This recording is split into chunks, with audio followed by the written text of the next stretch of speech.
दक्षिण में लिखी गई राम कथाओं में महर्षि कम्मन की राम कथा है इरावतारम, इराम अवतारम। उसमें बहुत अद्भुत प्रसंग है जो वाल्मीकि रामायण तुलसी रामायण में नहीं है। जब राम ने लंका विजय के लिए रामेश्वरम में शिवलिंग की स्थापना की, आपको पता होगी 12 ज्योतिर्लिंगों में है, वही रामेश्वरम जहां हमारी भारतीय वैज्ञानिक चेतना का बड़ा ऋषि एपीजे अब्दुल कलाम कब्र में आराम फरमा रहा है, वही रामेश्वरम। जब उन्होंने शिवलिंग की स्थापना की तो उन्होंने कहा कि आसपास कोई आचार्य ढूंढ के लाइए, कोई पुजारी, कोई ब्राह्मण ढूंढ के लाइए जो मेरा यज्ञ करा दे। तो जामवंत ने कहा कि महोदय, इस जंगल में समुद्र तट पर केवल पेड़ हैं, वनवासी हैं, हम में से तो किसी को पता नहीं है।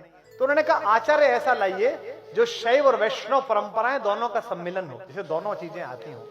तो जामवंत ने कहा कि ऐसा तो एक ही आदमी है पर वो हमारा शत्रु है, पुलस्त मुनि का नाती है, वैष्णव है और शिव का भक्त है, दोनों परंपराओं का पोषक है और कर्मकांडी है, सब जानता है। तो राम ने कहा कि एक बार जाके देखिए, बात करके देखिए।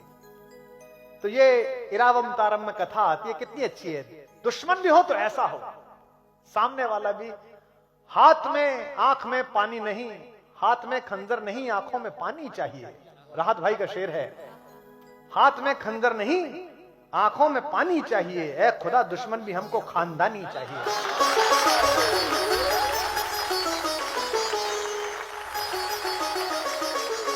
तो रावण जैसा आचार्य, जामवंत जब लंका पहुंचे राम के कहने पर, महर्षि कम्मन लिखते हैं कि यह बात रावण को पता चली कि जामवंत आए हैं। जामवंत उनके पितामह के दोस्त रह चुके हैं, तो उनको लगा कि मेरे बाबा के दोस्त हैं तो आदर करना चाहिए। उसने राक्षसों से कहा कि मेरे महल तक का रास्ता बताने के लिए उन्हें कष्ट ना हो, हर जगह राक्षस हाथ जोड़कर खड़े हो जाए और जिधर की तरफ इशारा कर दें उधर जामवंत चलें।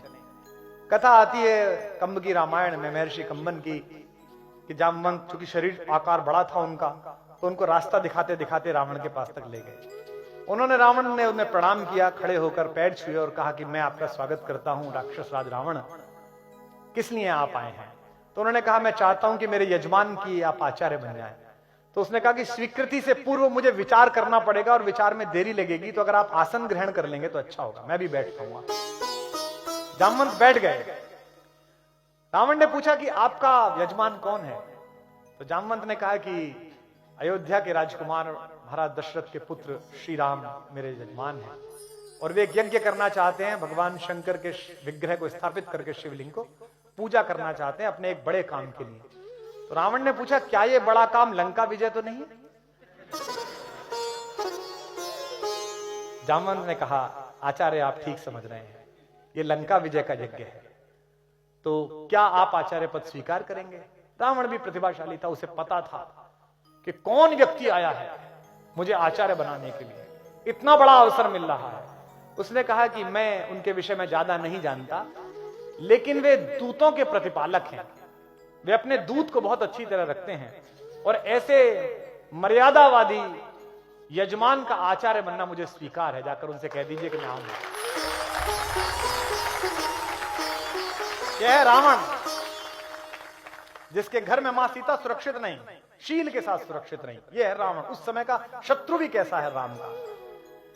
तो जामवंत ने पूछा कि क्या व्यवस्था करनी पड़ेगी, क्या क्या सामान मंगाने पड़ेंगे? तो आचार्य रावण ने कहा कि चूंकि हमारा यजमान वनवासी है और अपने घर से बाहर है, इसलिए शास्त्र की परंपरा है कि अगर यजमान का घर ना हो, बाहर कहीं पूजा करानी पड़े, तो सारी चीजों की तैयारी आचार्य को स्वयं करनी होती है। तो आप कह दीजिए अपने यजमान से कि वो केवल नहा धोकर स्नान करके व्रत के साथ तत्पर रहे, मैं सब चीजें कर दूंगा। अब उसने अपने लोगों को बुलाया और कहा कि भाई पूजा कराने के लिए जाना है, ये सब सामान तैयार करो। इसके बाद रावण एक रथ लेकर मां सीता के पास गया और सीता से उसने कहा कि समुद्र पार तुम्हारे पति और मेरे यजमान राम ने लंका विजय के लिए एक यज्ञ आयोजित किया है और मुझे उस यज्ञ के आचार्य के रूप में बुलाया है। अब चूंकि जंगल में रहने वाले किसी भी यजमान की सारी व्यवस्था करना आचार्य का काम होता है, इसलिए उसकी अर्धांगिनी की व्यवस्था करना यह भी मेरे जिम्मे है।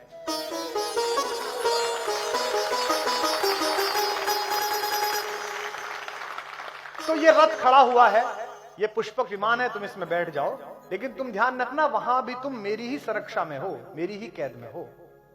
और मैं आचार्य रावण तुमसे ये कहता हूं कि तुम मेरे यजमान की अर्धांगिनी के नाते, अर्ध यजमान के नाते इस पर बैठ जाना। कम्मन राम कथा में प्रसंग आता है कि यह सुनकर देवी सीता ने रावण को आचार्य कहकर प्रणाम किया, जो आज्ञा आचार्य। और अगली बात सुनिए, और उनके प्रणाम करने पर उसी रावण ने देवी सीता को अखंड सौभाग्यवती भव का आशीर्वाद दिया।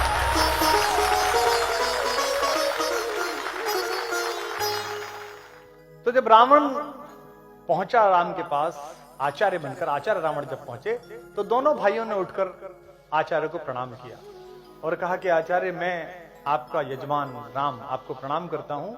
मैं लंका विजय के लिए एक यज्ञ कर रहा हूं। मैं चाहता हूं कि यहाँ के शिव का विग्रह स्थापित हो, ताकि देवादिदेव महादेव मुझे आशीर्वाद दें कि मैं लंका पे विजय प्राप्त कर सकूं। ये लंकेश से कह रहे हैं रावण, लेकिन आचार्य रावण से कह रहे हैं। आचार्य ने कहा कि मैं आपके यज्ञ को पूरी तरह संपादित करूंगा और ईश्वर महादेव चाहेंगे तो आपको उस यज्ञ का फल प्राप्त होगा। ये रावण ने कहा। तैयारियां शुरू करिए तो बताया कि हनुमान गए हैं शंकर का विग्रह लेने के लिए, शिवलिंग लेने के लिए। अब हनुमान गए हैं तो ये भी पता नहीं कि वो महादेव को डायरेक्ट लाएंगे या कोई शिवलिंग लेके आएंगे, क्योंकि हनुमान की तो इस चीज में एक्सपर्टीज है कि उन्हें दवाई मंगाने भेजो तो मेडिकल स्टोर ले आते हैं उठा के। तो आचार्य रावण ने कहा कि पूजा में देरी संभव नहीं है, मुहूर्त नहीं टल सकता, इसलिए आप बैठिए और आपकी धर्म पत्नी वे कहां है, उन्हें बुलाइए। तो राम ने कहा कि आचार्य, मेरी धर्म पत्नी तो उपस्थित नहीं है यहाँ पर, तो ऐसी कोई शास्त्रीय विधि हो जिसमें उनकी अनुपस्थिति में यह यज्ञ हो जाए। तो रावण ने कहा यह संभव नहीं है, केवल 3 प्रकार से इसकी अनुमति है। एक, या तो आप विधुर हो, आपकी पत्नी नहीं हो, दूसरे आप अविवाहित हो, आपका विवाह नहीं हुआ हो, और तीसरे आपकी पत्नी ने आपको त्याग दिया हो। क्या तीनों स्थितियां हैं? तो राम ने कहा तीनों स्थितियां तो नहीं है। अब राम ये कैसे कहें कि आप ही हैं उसके कारण, क्योंकि वे तो आचार्य हैं। तो जामवंत ने कहा कि आचार्य फिर इसकी क्या व्यवस्था है? तो उन्होंने कहा कि जब कोई यजमान जंगल में हो और उसके पास यज्ञ को पूरा करने के समस्त साधन ना हो, तो आचार्य की जिम्मेदारी होती है कि वो यज्ञ के साधन उपस्थित कराए। तो आप विभीषण को और अन्य अपने मित्रों को भेज दीजिए, मेरे यान में अर्ध यजमान सीता बैठी हुई है, उन्हें बुला लाइए यहां। ये इरारामावतारम में जो कम्मन के लाल रखी उसमें प्रसंग है।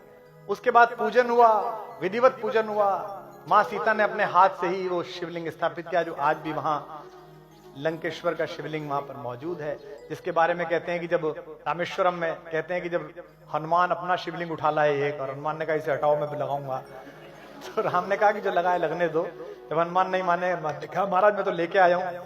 तो राम समझ गए कि इन्हें थोड़ा सा अपने बल पर अहंकार आ रहा है, तो राम ने कहा इसे हटा लो।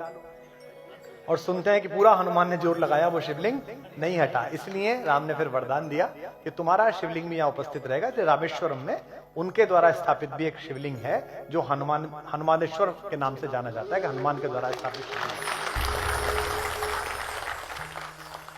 यज्ञ संपन्न हुआ और दोनों यजमानों ने, राम और सीता ने, आचार्य रावण को प्रणाम किया। तो राम ने पूछा कि आचार्य आपकी दक्षिणा? तो आचार्य ने कहा कि आप वनवासी हैं, मैं जानता हूं कि आपके पास कोई दक्षिणा नहीं है और आप मुझे दक्षिणा नहीं दे सकते, और स्वर्णमयी लंका के राजा आचार्य को आप क्या दक्षिणा देंगे, इसलिए मेरी दक्षिणा आप पर रही। राम संकोच में पड़ गए। राम ने कहा कि दक्षिणा रही तो आप बता दीजिए ताकि मैं विधिवत तैयारी रखूं, कभी मैं देने योग्य बन पाऊं आपको। तो क्या रावण ने दक्षिणा मांगी? राम ने कहा आचार्य होने के नाते मैं आपसे दक्षिणा मांगता हूं कि जब मेरा अंतिम समय आए तो यजमान मेरे सामने उपस्थित रहे, मैं आपसे दक्षिणा मांगता हूं।